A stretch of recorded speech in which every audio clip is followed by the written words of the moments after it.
Bonjour à tous, c'est le docteur Walid Mekedem et aujourd'hui on va parler du bore-out. Alors pourquoi j'évoque cette thématique, ce sujet? C'est parce que au fil de mes consultations, s'il y a un grand motif de consultation qui revient de manière assez récurrente, ce sont les problématiques, qu'elles soient physiques ou psychologiques, liées au monde du travail. D'ailleurs, j'aimerais développer cette thématique de manière un petit peu plus construite, peut-être plus longue, au travers de podcasts. Alors, je n'en ai encore jamais fait, je me renseigne un petit peu pour savoir comment on fait cela. Dites-moi en commentaire si cela vous intéresse et si vous seriez prêt à rester peut-être une demi-heure, trois quarts d'heure à écouter quelque chose sur le sujet. En tout cas, j'enchaîne directement sur la thématique du jour.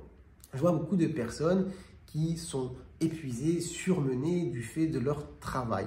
Alors, certaines personnes, certaines parmi elles, font des burn-out. Donc, ce sont des situations où leurs ressources, qu'elles soient physiques, psychiques, émotionnelles, sont complètement dépassées, la plupart du temps liées à une surcharge de travail, avec parfois aussi d'autres paramètres qui entrent en compte, comme des situations parfois conflictuelles, pression, etc. au sein de l'entreprise, la boîte, l'institution, la start-up, peu importe, et qui les amènent à être totalement dépassés et avec un dépassement qui se fait sur différentes sphères, comme j'ai dit, physique, psychique, émotionnelle. Donc ce sont des personnes qui sont dans un état de dépression, anxieux-dépressif, très stressé, angoissé, boule au ventre, insomnie, rumination, état de tristesse, déprime, pleurs, mais à côté de ça aussi beaucoup de problématiques physiques, mal au dos, migraine, problèmes digestifs, enfin bref, la totale. Avec comme point de départ le travail dans lequel ça se passe très mal.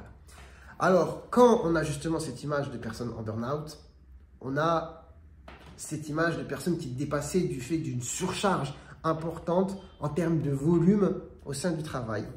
Cependant, ce qu'il ne faut pas oublier, ou en tout cas ce qu'il faut avoir en tête, c'est qu'on peut retrouver ce même type de situation, ce même type de saturation, de dépassement et de conséquences sur le plan physique, psychique et émotionnel, sans avoir un volume de travail très important, mais par une perte de sens et un ennui dans ce qu'on fait. Et là, c'est un schéma aussi classique que je vois régulièrement et qui va plutôt concerner, ça peut concerner tous les âges, mais qui va concerner les personnes autour de entre 25 et 30 ans. Et je m'explique pourquoi. Ce sont des personnes qui ont suivi un cursus classique, peu importe finalement leur secteur, leur branche, vous voyez, lycée, études supérieures, stage, parfois alternance, et ensuite, à la suite, CDI, embauche, enfin CDI à la suite de tout ça, et puis là, ça fait 2, 3, 4 ans qu'elles sont dans la même boîte, on arrive vers la trentaine, et finalement, qu'est-ce qui s'est passé sur les 10 dernières années? Au moment où justement on devient adulte, il n'y a pas eu ce moment où la personne s'est posée et s'est concentrée sur vraiment ce qu'elle désirait, sur le plan personnel et sur le plan aussi du rythme de vie, tout simplement. Et même, tout simplement, encore pour faire plus simple, sur le plan de la sphère professionnelle, de quelle manière, à quel endroit, à quel rythme elle aimerait travailler. C'est juste une continuité qui s'est faite au fur et à mesure. Et on peut retrouver ce même schéma beaucoup plus tard, quarantaine, cinquantaine, des personnes en fait qui ont tout le temps suivi un chemin un peu tracé entre guillemets, dans le sens sans trop se poser de questions, juste en enchaînant, en acceptant les différentes opportunités, en allant d'échelon en échelon, pour se retrouver à un moment donné dans une situation où on est là, depuis un certain moment, sans trop savoir pourquoi on est toujours là. Qu'est-ce qu'on fait ici? Quel enjeu? Pourquoi? Quelle motivation? Et là, il commence à avoir cette angoisse qui naît. Et chez certaines personnes, ça va vraiment se manifester par un gros stress, par une angoisse qui parfois va avoir du mal à trouver source. C'est-à-dire que les gens vont commencer à se sentir mal, à présenter des symptômes comme je les ai évoqués tout à l'heure, mais sans trop comprendre pourquoi. Qu'est-ce qui se passe?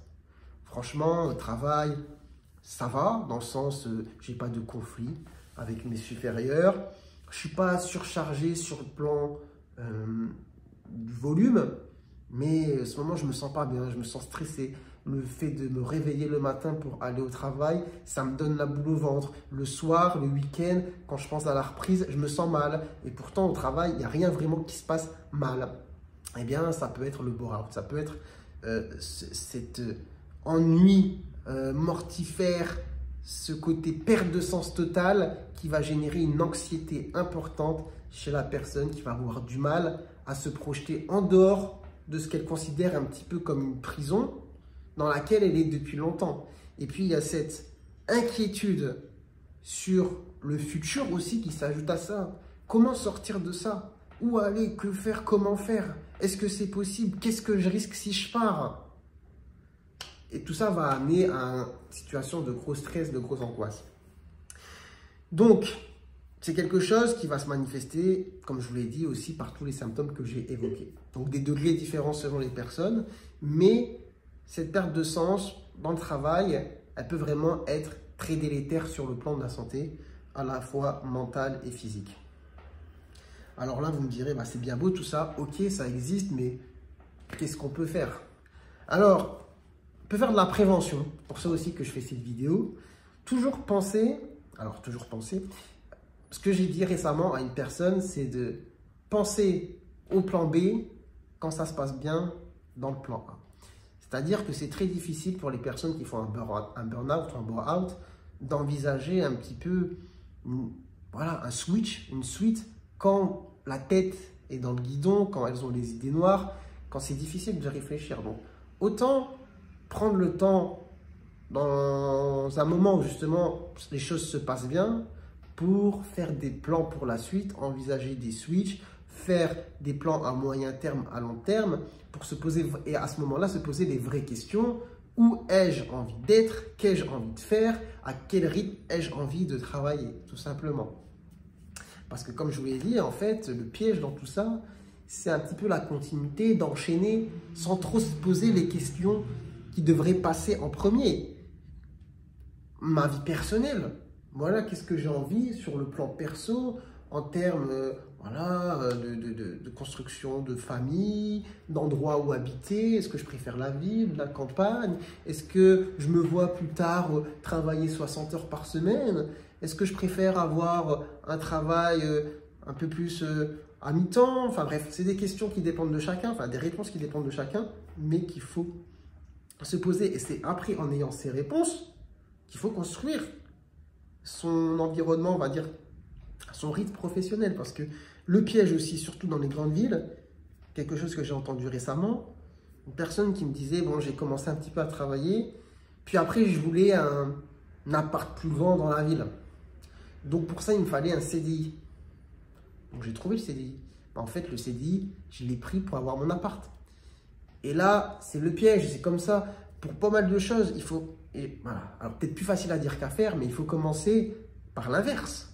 D'abord, construire quelque chose de sain sur le plan du rythme de vie, la profession, la vie perso.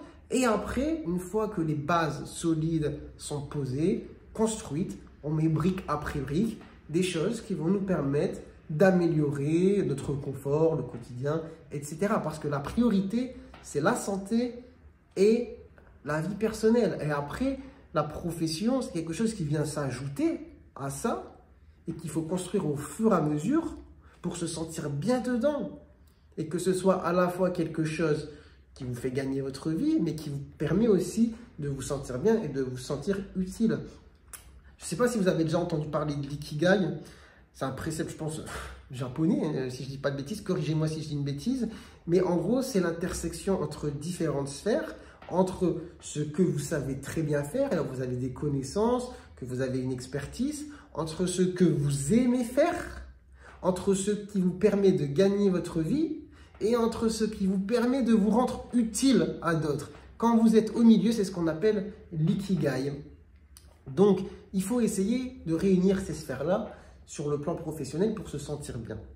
Alors, en gros, si je veux résumer un petit peu tout ce que j'ai dit là sur les dernières secondes, c'est d'abord de sortir un petit peu de la matrice, du cursus classique, des enchaînements, de trouver le CDI, nanana, de se poser, de dire, bon, ok, qu'est-ce que je veux vraiment comme mode de vie?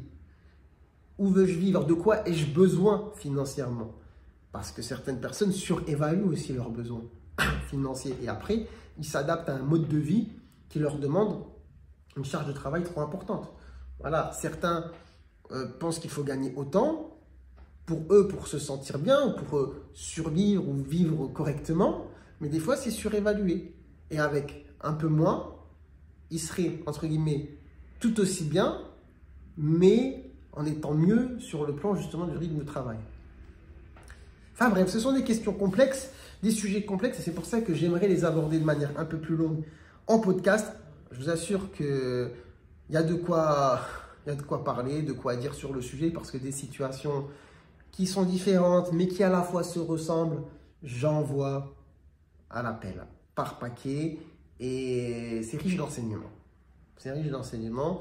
Donc j'aimerais vous partager aussi un petit peu ce que je vois, ce que j'apprends, voilà, au travers de vidéos, de podcasts. Dites-moi si le sujet vous intéresse. Et puis sur ce, prenez soin de vous, prenez soin de votre santé, et à très bientôt, je l'espère, pour de nouvelles vidéos. Ciao, ciao.